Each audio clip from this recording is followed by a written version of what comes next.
શ્રાવણ મહિનો પૂરો થાય એટલે કે આમ તો ગણીએ તો શ્રાવણ મહિનાની શરૂઆત થાય એટલે ભક્તિના તહેવારોની શરૂઆત થતી હોય છે। શ્રાવણ મહિનો પૂરો થાય ત્યાર પછી ભાદરવી પૂનમ સુધી ગણપતિ મહોત્સવ ચાલતા હોય છે અને ગણેશ મહોત્સવમાં પણ ભક્તો ભક્તિમય વાતાવરણમાં રહેતા હોય છે અને ગણેશમાં પણ તમને ક્યાંક ને ક્યાંક ગરબા જોવા મળતા હોય છે। ત્યારબાદ નવરાત્રિની તૈયારીઓ થતી હોય છે અને ગુજરાતની નવરાત્રિ તો જાણીતી જ છે।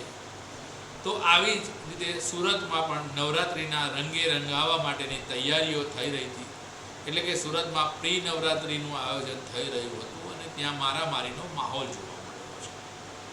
વાત કરવી છે સુરતની કે સુરતના રામકથા રોડ પાસે એપ્રિકોટ ડોમમાં મારામારીનો માહોલ બન્યો છે એવા સમાચાર અમને અમારા ન્યૂઝ રિપોર્ટર સાગર સોલંકી તરફથી પ્રાપ્ત થઈ રહ્યા છે।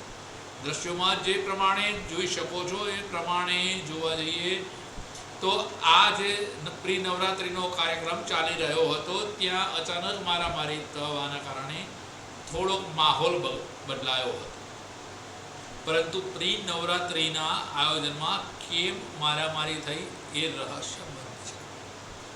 જો કે ઘટના બન્યા બાદ ત્યાંથી જે મેમ્બરો હતા ટીમના એ ફરાર થઈ ગયા હોવાના સમાચાર પ્રાપ્ત થઈ રહ્યા છે। અમારા ન્યૂઝ રિપોર્ટર સાગર સોલંકી તરફથી પણ પ્રી નવરાત્રિના આયોજનમાં મારામારીના માહોલે પ્રી નવરાત્રિનો આનંદ બગાડ્યો હોવાનું જાણવા મળી રહ્યું છે।